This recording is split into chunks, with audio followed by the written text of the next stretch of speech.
주인공이 있다고 해서 찾아가 봤습니다. 지금의 몸을 보면 살이 쪘던 과거의 모습은 상상할 수조차 없는데요. 그에겐 과연 어떤 사연이 있었던 걸까요? 정말 몸이 그렇게 안 좋으셨어요? 예, 원래는 제가 몇 년 전만 해도 직장 생활할 때 야근도 많이 하고 스트레스도 많이 받고 식사도 불규칙하다 보니까 아무래도 폭식하고 음주를 많이 하다 보니까 지금하고는 완전 전혀 다른 몸이었고, 그때 건강검진했을 때 좀 콜레스테롤, 당뇨 뭐 이런 것들이 다 고위험군이었고, 그리고 술을 많이 먹다 보니까 위험으로 약도 한 6개월 정도 먹었던 적이 있습니다. 모두가 알아주는 대기업에 다녔던 김성태 씨. 회사 생활의 스트레스로 20kg이 찌면서 혈관 건강에도 적색등이 켜졌었는데요. 꾸준한 운동과 자신만의 비법으로 건강을 회복하고 지금은 직업까지 전향하여 건강 전도사로 활동하고 있습니다. 결혼을 하고 이제 아이 출산을 앞두면서 좀 지금의 모습으로는 좀 안 되겠다라는 생각 되게 많이 했어요.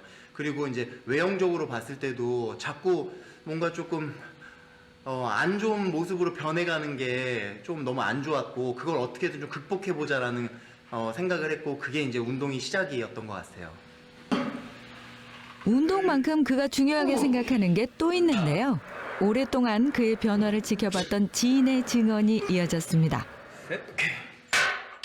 제가 식단을 옆에서 하는 걸 봤는데 진짜로 무자비하게 하십니다. 식단을요? 네, 진짜 먹는 거 조절을 진짜 잘해야 돼서, 운동도 운동인데 먹는 거를 진짜 조절을 잘 하시는 편이에요. 비만뿐 아니라 혈관 건강까지 잡은 그의 비법을 일상을 통해 관찰해봤습니다.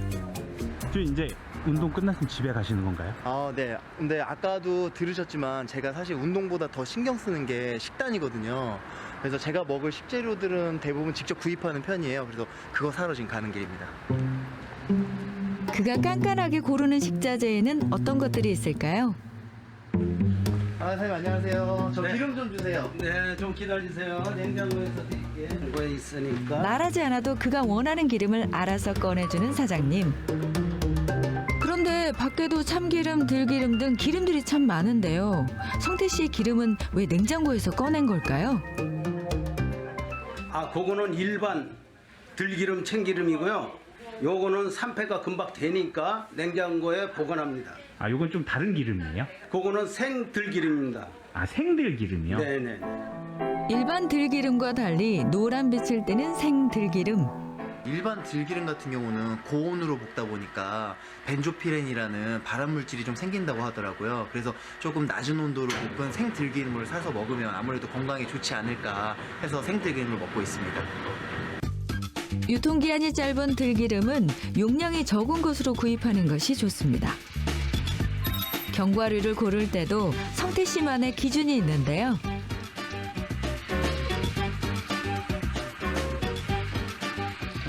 어떤 거 사시려고? 지금 호두 사러 왔는데요. 네, 호두는 이렇게 따지 않은 호두를 구입하고 있어요. 호두의 산패를 막기 위한 그만의 노하우입니다. 달걀을 구매할 때도 무언가를 유심히 살피는 김성태 씨. 왜 계란 사시려고 하시는 거예요? 예, 계란은 평소에 좀 아이들하고 자주 먹는 제품이기도 한데, 요 계란에 보면은 번호가 있어요. 여기 보면 이제 산란 일자랑 이제 어떤 환경에서 이게 사육된 닭이 낳은 건지 번호가 써 있거든요. 그래서 그거 좀 살펴보는 중이에요. 달걀의 번호를 통해 최신 산란일과 오메가3가 풍부한 풀을 먹고 자란 닭의 달걀이 무엇인지부터 확인. 그의 건강 비법은 바로 오메가3가 풍부한 음식들이었습니다. 들기름을 건강하게 먹기 위해선 보관 방법도 중요한데요.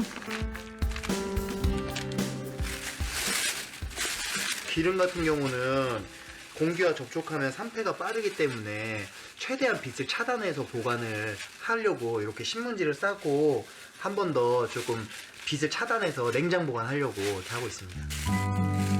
잘못된 식습관으로 건강을 잃어본 경험이 있기 때문에 가족의 건강을 위해 더욱 깐깐하게 음식에 신경을 쓴다는 그.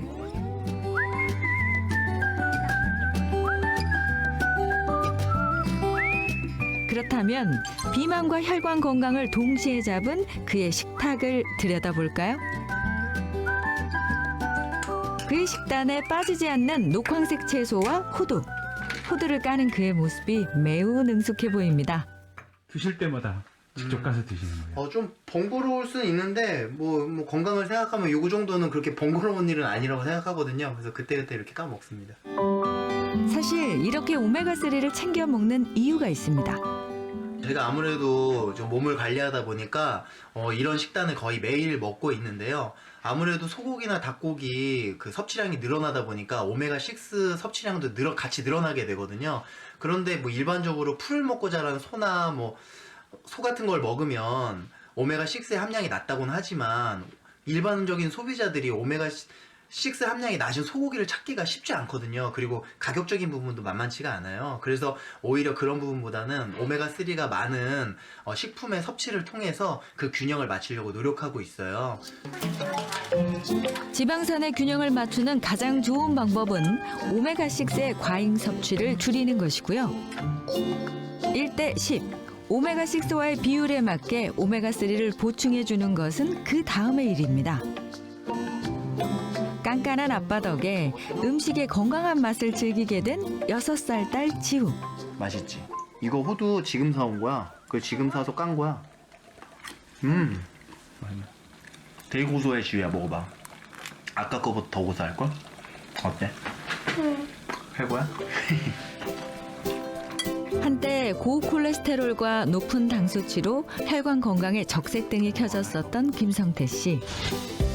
혈관 건강을 위해 그가 선택한 음식은 바로 토마토와 사과.